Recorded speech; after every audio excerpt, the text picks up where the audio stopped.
మాతృదేవోభవ. మాతస్త్వమేవ హృదయోత్సవ బాలగీత, గీతాత్వమేవ యదునందనవాక్ప్రపూత, పూతాత్వమేవ పరిపూర్ణ సుధాంసు జాత, జాతాత్వమేవ సుకుమారగిరాకృతార్థ జాతాత్వమేవ. Telugu one TV ప్రేక్షక మహాశయులందరికీ సాహిత్యంలో హాస్యం అనే కార్యక్రమంలో స్వాగతం పలుకుతున్నాం. మనం అనుబంధ శ్లోకం రెండవది చెప్పవలసి ఉంది. వారం రోజులు అవుతుంది కాబట్టి ఒక్కసారి మొదటిది చెప్పుకుని దానికి అనుబంధంగా చెప్పుకుందాం. భోజమహారాజు సింహాసనం మీద కూర్చొని ఉంటే, తూర్పు ముఖంగా ఉంటే ఆయన్ని స్తుతిస్తూ కాళిదాసు ఒక మాట చెప్పాడు. మహారాజశ్రీమన్ జగతి యశశాతే ధవళితే పరపయఃపారావారం పరమపురుషోయం మృగయతే, కపర్దే కైలాసం కరివరమభౌమం కులిశభృతు కళానాథం రాహు కమలభవనో హంసమధునా. శ్రీమాన్ ఓ మహారాజా, మీ కీర్తి చేత లోకమంతా తెల్లగా మారిపోయిందయ్యా. అటువంటి సందర్భంలో బ్రహ్మదేవుడు తన వాహనమైన హంసని వెతుక్కోవడం కోసం అన్ని పక్షులు తెల్లగా మారిపోవడం వల్ల తన హంస ఎక్కడ ఉందో తెలియక బాధపడుతున్నాడు. విష్ణువు అన్ని సముద్రాలు పాల సముద్రాల్లా తెల్లగా అయిపోవడం వల్ల తన పాల సముద్రం ఎక్కడో తాను ఎక్కడ పడుకోవాలో తెలియక ఇబ్బంది పడుతున్నాడు. శివుడు అన్ని కొండలు వెండి కొండల్లాగా తెల్లగా అయిపోవడం వల్ల తన వెండి కొండ ఏదో పార్వతీదేవితో ఎక్కడ ఉండాలో తెలియక ఇబ్బంది పడుతున్నాడు. ఇంద్రుడు అన్ని వాహనాలు అన్ని ఏనుగులు తెల్లగా ఐరావతయల్లా మారిపోవడం వల్ల, తెల్ల ఏనుగుల్లా మారిపోవడం వల్ల తన ఐరావతం ఎక్కడుందో తెలియక ఇబ్బంది పడుతున్నాడు. రాహువు తాను మింగవలసిన చంద్రుడిలాగే అన్ని గ్రహాలు తెల్లగా మారిపోవడం వల్ల చంద్రుడు ఎక్కడున్నాడో తెలియక ఇబ్బంది పడుతున్నాడు. నేను మొత్తం మీద దేవతలందరికీ చిక్కు తెచ్చిపెట్టావయ్యా అంటే అప్పుడు మహారాజు గారు దక్షిణముఖంగా తిరిగాడు. కానీ ఆ సభలో ఒకడు అన్నట్టు, ఒక ఆయన, అలాగా ఇబ్బందులు పడుతున్నారా, నీకు చెప్పారా పాపం ఆ విషయం, నువ్వు చెబుతున్నావు ఇక్కడ అని. అయితే ఇబ్బంది పడితే మరి ఎలా సమస్య పరిష్కారం ఎలా అయింది అన్నట్టు. మరి అది తెలివి. ఇబ్బంది పడుతున్నారని చెప్పి వదిలేయకూడదు ఎప్పుడు కవిత్వంలో. ఔచిత్యం అంటే అదే. అంచేత అంత అలాగా అయితే ఇంతకీ వాళ్ళ కొండలు, వాళ్ళ సముద్రాలు, వాళ్ళ వాహనాలు వాళ్ళకి దొరికాయా లేదా, దొరికాయి కూర్చో అని ఇప్పుడు రెండో శ్లోకం చెప్పేట. నీరక్షీరే గృహీత్వా నిఖిల ఖగతీర్యాతి నాళీక జన్మ. ఆశ్చర్యపోయి ఉంటున్నాడు అవతల పండితుడు. ఏమి కాళిదాసు, ఏమి శక్తి. నీరక్షీరే గృహీత్వా నిఖిల ఖగతీర్యాతి నాళీక జన్మ, తక్రం ధృత్వా తు సర్వాన్ అటతి జలనిధిం శక్రపాణిర్ముకుందక, తక్రం ధృత్వా తు సర్వాన్ అటతి జలనిధిం శక్రపాణిర్ముకుందక, సర్వానుత్తుంగశైలాన్ దగతి పశుపతి పాలనేత్రేణ పశ్యన్, సర్వానుత్తుంగశైలాన్ దగతి పశుపతి పాలనేత్రేణ పశ్యన్, వ్యాప్తా త్వత్కీర్తికాంతా త్రిజగతి నృపతే భోజరాజక్షితీంద్ర, వ్యాప్తా త్వత్కీర్తికాంతా త్రిజగతి నృపతే భోజరాజక్షితీంద్ర. భోజరాజక్షితీంద్ర నృపతే త్వత్కీర్తికాంతా జగతి వ్యాప్త. ఈ జగత్తంతా నేను చెప్పినట్టుగానే మీ కీర్తి వ్యాపించేసరికి బ్రహ్మదేవుడు తన వాహనమైన హంస దొరక్క ఇబ్బంది పడుతున్నాడు. మరి ఇబ్బంది పడితే తెలుసుకోవాలిగా. అందుకని ఆయన ఏం చేశాట, నీరక్షీరే గృహీత్వా, బాగా నీళ్లు కలిపిన పాలు తీసుకున్నట్టు ఒక పాత్రలో తీసుకుని ప్రతి పక్షి దగ్గరికి వెళ్ళి తాగు, కొంచెం తాగు, కొంచెం తాగు అంటున్నాడు. ఎందుకని హంస పాలనే నీటిని వేరు చేస్తుంది. దాని బుద్ధి అది. ఏది ఆ పని చేయగలదో అది హంస. మిగిలినవన్నీ కాకులోను చిలకలోను. మిగిలిన పనులు ఆ పని చేయలేవు. చిలకేమో జాంపళ్ళు తింటుంది, కాకేమో సరే మాంసం ముక్కలు తింటుంది. అందుకని హంసని నిరక్షీరాలు వేరు చేయగలిగిన శక్తి మరో పక్షికి లేదు, హంసకి తప్ప. అందుకని మనం నీళ్లు గడిపిన పాలు హంస దగ్గర పెట్టినా హంస చక్కగా దాన్ని గొట్టం ఇలా గొట్టం లాంటి ముక్క అందులో పెట్టి తీసుకుంటే పాలు తాగేస్తుంది, నీళ్లు ఉండిపోతాయి. ఏదో లాక్టోమీటర్ పెడితే చివరికి నీళ్ళు ఎన్నో తేల్తాయన్నారు. లాక్టోమీటర్ కంటే హంస ముక్కు పెట్టడం మంచిది అందులో శుభ్రంగా. లేదా మన ముక్కుకి ఆ శక్తి ఇచ్చినా బాగుండు భగవంతుడు. శుభ్రంగా తాగేసేవాళ్ళం. ఆ నీళ్లు మళ్ళీ వాడు పట్టుకుపోయేవాడు. ఎన్ని నీళ్లు పోసాడో తెలిసే స్పష్టంగా. అందుకని ఆ ప్రతిభని కాపాడుకోవాలండి. హంస గురించి ఇలా చెప్పడంలో కాళిదాసు యొక్క ఉద్దేశం ఏమిటి అంటే, హంసలాగా అన్ని పక్షులు తెల్లగా మారితే మారచ్చు, రంగు వేసుకుని కూడా తెల్లగా అవ్వచ్చు, కీర్తి వ్యాపించక్కర్లేదు. పనిగట్టుకుని ఓ బ్రష్ వేసుకుని రంగు వేసుకుని తెల్లగా అవ్వచ్చు. అలా మారతాయి కానీ దాని ప్రతిభ వీటికి ఎక్కడొస్తుంది? అందుకని ప్రతిభావంతుడైన వాడు ఎప్పుడు తనలాంటి వాళ్ళు 10 మంది తయారవుతారేమో అని భయపడక్కర్లేదు. ఎందుకంటే ప్రతిభ ఎప్పుడు నవనవోన్మేషశాలిని, కొత్తగా అది వికసిస్తూ ఉంటుంది. అలా కొత్తగా వికసించే విధంగా మన ప్రతిభకి సంబంధించిన పుస్తకాలు చదువుకుంటూ ఉంటే మన ప్రతిభ వికసిస్తుంది. మనం ఏదో ఇంజనీరింగ్ చదువుతున్నాం అనుకోండి, దాంట్లో కొత్త విషయాలు వస్తాయి. ఏదో పంజాబ్లో మన ఇతర దేశాల్లో ఎక్కడో పెద్ద విమానాశ్రయం ఒకటి కట్టారు, దాన్నేమో పైనన్ని నెమలి పించాలు ఉండేలా కట్టారట, పిరువిప్పిన నెమలి ఉండేలాగా అన్నారు. అటువంటి పుస్తకం చదవాలి, ఆ బొమ్మలు తెప్పించుకోవాలి, నెట్లో ఇవాళ సౌకర్యాలు ఉన్నాయి, శుభ్రంగా చూడాలి, తెలుసుకోవాలి. అప్పుడు తన ఇంజనీరింగ్లో తను మెరుగైనటువంటి ప్రతిభని కనబరుస్తాడు. అంతేకాని ఊరికే ఉద్యోగం అయిపోయిందండి, నీకు చదువు అయిపోయిందండి, ఇంకా చదవడం ఎందుకండి అండమును, ఈ కాంట్రాక్టులు మొదలెట్టమును, ఎంతో అంత నొక్కేయడం మొదలెడితే ఇంకేముంది. అలాగే ఎవరన్నా సాహిత్య రంగంలో ఉన్నవాళ్ళు ఉంటే శుభ్రంగా ప్రాచీన సాహిత్యం, నవీన సాహిత్యం, అందులో ఉండే శ్రవ్య కావ్యాలు, దృశ్య కావ్యాలు, మళ్ళీ శ్రవ్య కావ్యాల్లో మళ్ళీ చంపు కావ్యాలు, వచన కావ్యాలు ప్రణాళిక పెట్టుకుని వరుసగా చదువుతూ ఉండాలి. అప్పుడు ఆ తెలివితేటలు బాగా వృద్ధి చెంది ఆ చదివిన ఊహల ఆధారంగా మనకు కొత్త ఊహలు వస్తాయి. ఒక ఊహని ఆస్వాదించే అలవాటు ఉంటే ఒక ఊహని పుట్టించే శక్తి కూడా ఉంటుంది. ఒక ఊహని ఆస్వాదించే శక్తి ఉంటే పుట్టించే శక్తి కూడా ఉంటుంది. ప్రేమని ఆస్వాదించగలిగిన వాడే ప్రేమను అందించగలడు. రసజ్ఞతను ఆస్వాదించగలిగిన వాడే రసజ్ఞతను సృష్టించగలడు.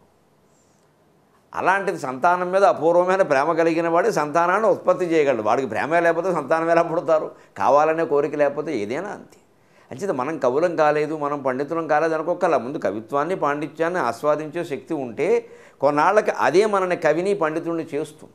అది ఉద్యోగాల్లో ఉండేవాళ్ళందరూ, ముఖ్యంగా సాఫ్ట్వేర్ ఉద్యోగస్తులకు నా విజ్ఞప్తి ఏమిటంటే, ఈ కంపెనీ మారేమో, ఆ కంపెనీ మారేమో, లేకపోతే వాళ్ళు తీసేశారు, వీళ్ళు మూసేశారు, ఈ ఆలోచన వద్దు. ఎవరైనా తీసేయగలరు, మూసేయగలరు, మార్చేయగలరు, ఆర్చేయగలరు, కానీ మన ప్రతిభని ఏమీ చేయలేరు. బ్రహ్మదేవుడు కోపం వచ్చినా అవసరమైతే హంసను ఉద్యోగం నుంచి తీసేయగలడు, కానీ దాని ప్రతిభను ఏమైనా చేయగలడా? భర్తృహరి సుభాషితాల్లో భర్తృహరి చెబుతాడు అలాగే. దుగ్ధ జీవన విభాగ విధాన విశేష నిరూఢ నైపుణి జనిత యశో విభవ దుగ్ధ సారము బ్రహ్మకు హంసకు మాన్పజాలుని అంటాడు. అవసరమైతే కోపం వచ్చి ఉద్యోగం తీసేస్తాడు, లేకపోతే నువ్వు తామరతూళ్ళు తినడానికి వీల్లేదు, గడ్డి తిను అనొచ్చు, కానీ దానికి ఉన్నటువంటి పాలు నీరు వేరు చేయగలిగే శక్తి ఏమైనా చేస్తాడు అన్నాడు. అదే మనం గుర్తుపెట్టుకోవాలి.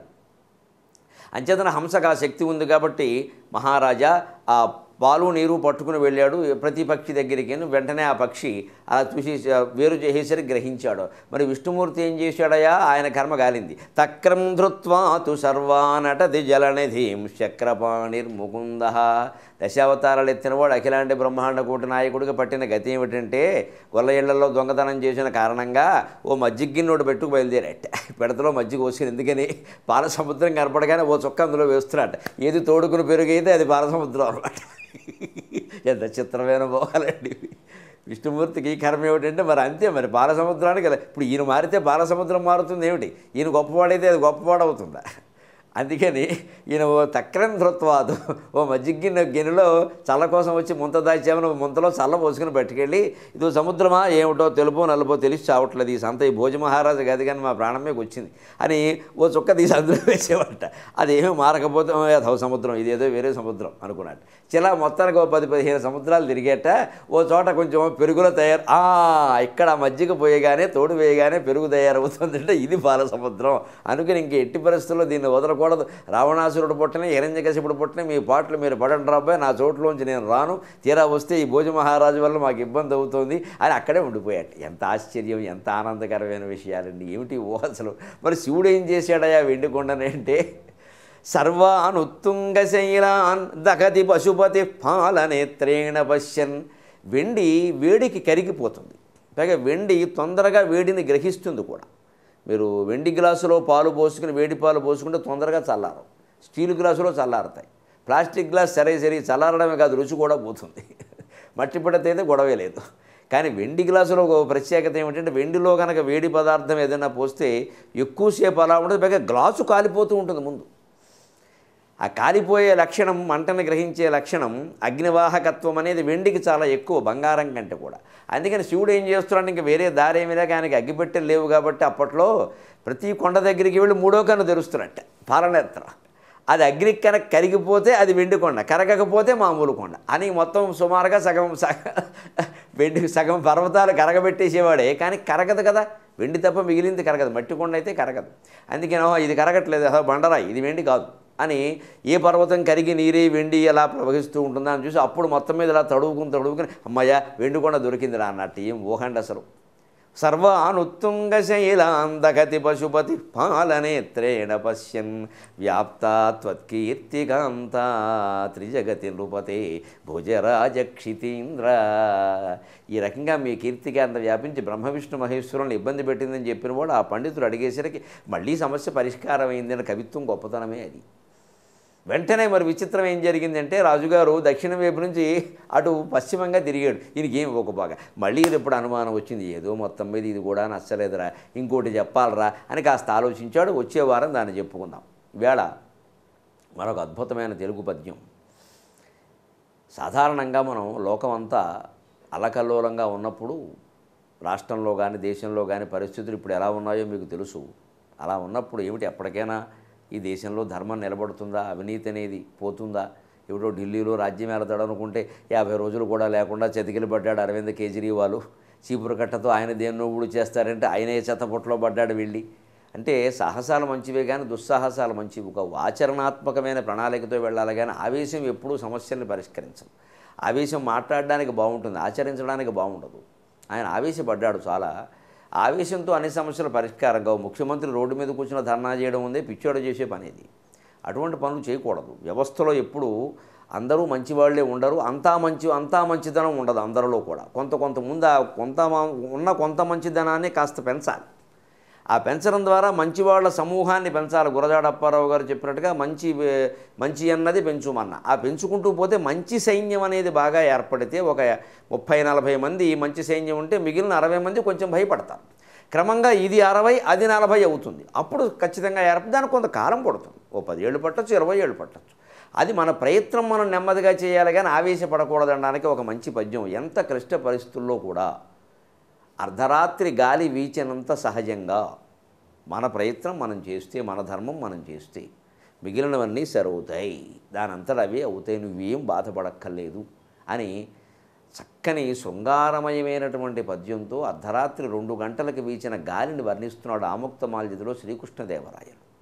మలయపు గాలి రేల వనమాలి విమాన పతాక ఘల్లు మంచులియ పసిండి మువ్వగమినొక్కొక్క మాటు కదల్ప ఉల్కి మిన్నలము తదీయ హేమవరణాంచల చంపక శాఖలందు పక్షులు రుదసేయ వేగనని గోడుదురు అల్కలు దీరి దంపతులు వేగనని కోడుదురు అల్కలు దీరి దంపతులు. ఎంత అందమైన మాటోనండి. ఒక అర్ధరాత్రి గాలి వీచింది. అర్ధరాత్రి అందులో చెప్పడు. ఆ సంఘటనను బట్టి మనం ఊహించుకోవాలి. ఎందుకంటే దంపతులు పడుకున్నారు, గుడి గంటలు కూడా మోగడం లేదు, పక్షులు కూడా నిద్రపోతున్నాయి. అటువంటిప్పుడు మలయపు గాలి రేల వనమాలి విమాన పతాక ఘల్లు మంచులియ. విలుపుత్తూరు పట్టణంలో అంతా నిద్రపోయిన సమయంలో అర్ధరాత్రి వేళ 1 గంటకో 2 గంటలకో ఒక చల్లని పిల్లగాలి వీచింది.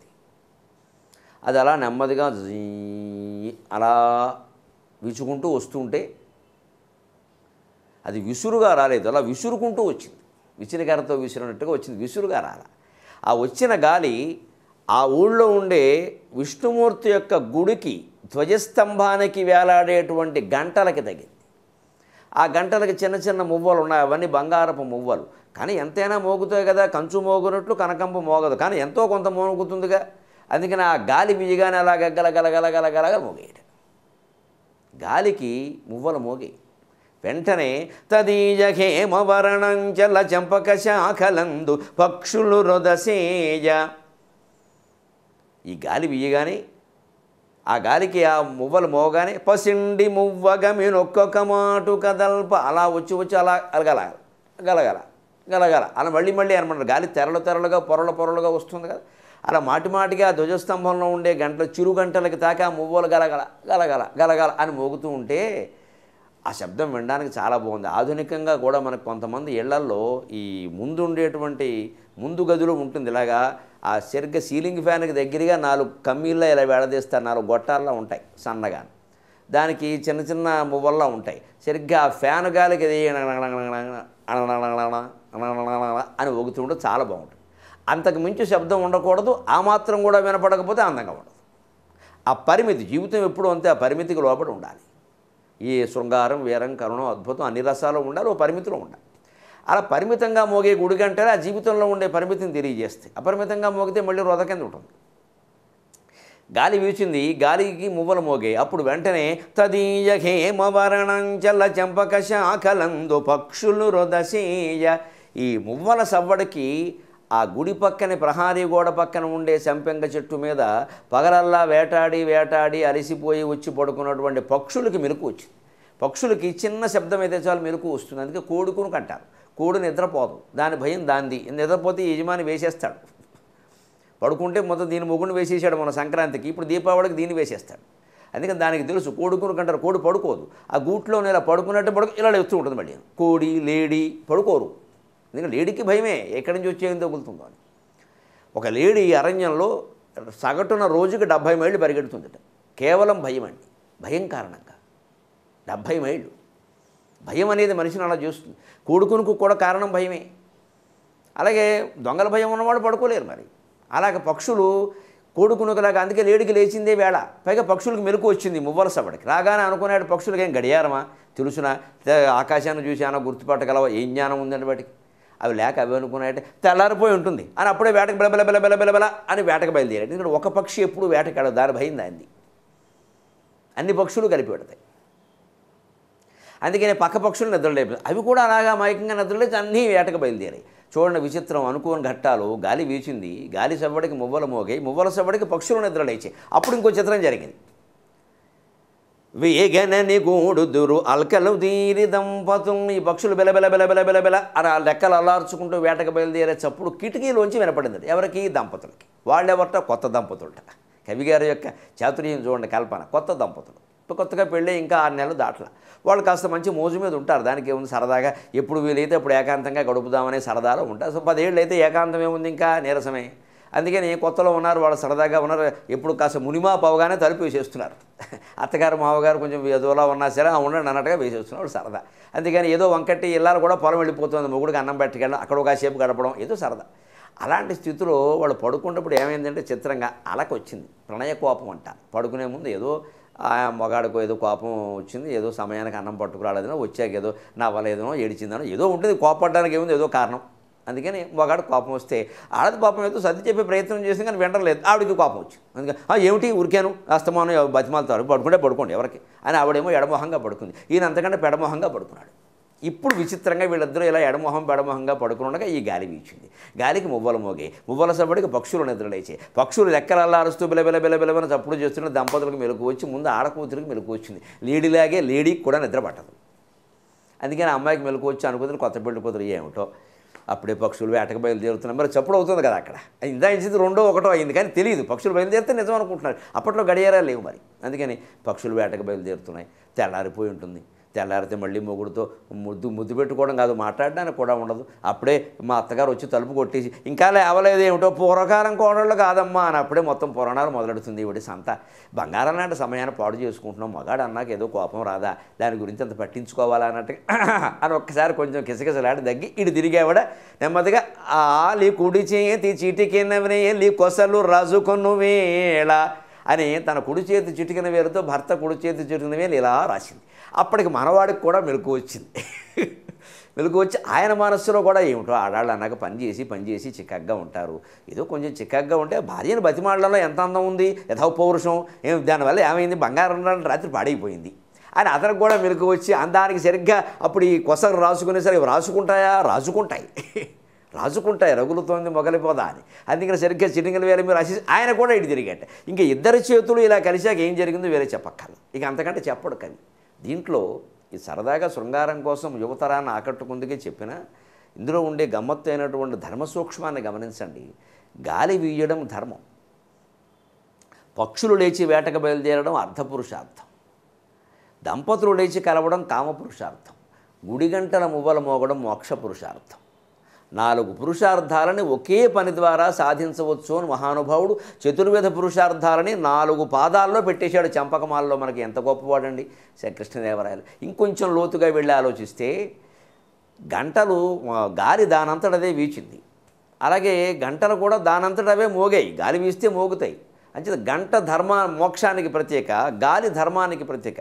ధర్మం మోక్షం దానంతటవే సహజంగా ఉంటాయి, సత్యంగా. అందులో ఏం భ్రమేం లేదు, నిజంగానే ఉంటాయి. గాలి వీచింది నిజమే, గంటలు మోగింది నిజమే, అందులో భ్రమ లేదు. కానీ పక్షులు లేచి వేటకు బయలుదేరడంలో భ్రమపడ్డాయి. తెల్లారిందనుకుని బయలుదేరాయి, తెల్లారలేదని తెలిస్తే బయలుదేరావు. అవి అర్థానికి ప్రత్యేక సంపాదన కదా మరి. అలాగే దంపతులు లేచి కలవడంలో కూడా భ్రమ ఉంది. తెల్లారిందనుకుని కలిశారు, అప్పుడు 12 అయిందని వాళ్ళకి తెలుసుంటే అవును నేను ఎందుకు కలవాలి, తెల్లారులు ఎత్తి మళ్ళీ ఈయన ఆక్షేపిస్తాడు, మీ ఆడవాళ్ళకి ఏదో కోరిక ఎక్కువ అంటాడు, పిచ్చి మాటలు అంటాడు, శాస్త్రాలు చెబుతాడు అని కలవరు, అనే ప్రయత్నం చేయరు. అందుకని ఈ మాటలు ఎందుకని వాళ్ళు ఎడంగా ఉంటారు. అందుకని అర్ధకామాలు సరిగ్గా అర్ధ సంబంధమైన పక్షులు భ్రమలో పడ్డాయి, కామ సంబంధమైన దంపతులు భ్రమలో పడ్డారు. అంటే అర్ధకామాలు మనిషిని భ్రమలో పడేస్తాయి, ధర్మమోక్షాలు గుడిగంటల మువ్వల మోతల్లాగా బయటపడేస్తాయని చెప్పలేదండి. ఇందులో రహస్యం గమనించండి. చివరి మాట, ఆ గాలి తనంతట తాను వీచింది, ఎవరి కోసము వీయలేదు. ఎవరో టీవీలు వాళ్ళు తీస్తారని ప్రచారం చేస్తారని పేపర్లో రాస్తారని వీయల. దానివల్ల ఇవన్నీ జరిగాయి. అంటే ఏ ప్రచారము కోరుకోకుండా దేశం పట్ల కుటుంబం పట్ల నీ ధర్మం ఏదో మౌనంగా నువ్వు చేస్తే దాని సుగంధం వ్యాపిస్తుంది, కంగారు పడద్దు, ప్రశాంతంగా ప్రచారరహితంగా నీ పని నువ్వు చేయని చెబుతున్నాయి. ఇంకొక మాట, అసలు ఈ దేశంలో దంపతులు ఎడమొహం పెడమొహంగా పడుకుంటే గాలి కూడా సహించదు, ఏదో ఓటు చేసి వాళ్ళని కలుపుతుంది. ఎందుకంటే మరి దంపతులను కలిపింది గాలేగా. అంచేత మనది మావిడాకుల సంస్కృతి కానీ విడాకుల సంస్కృతి కాదు. ఇంత గొప్ప అనుబంధాల చరిత్రను మొత్తం ఒక్క పద్యంలో చెప్పిన శ్రీకృష్ణదేవరాయలను మనం ప్రతిరోజు తలుచుకోవద్దా? తలుచుకుందాం. ఆయనకి ఇష్టమైనటువంటి తెలుగు భాషను కూడా తలుచుకుందాం. సెలవు.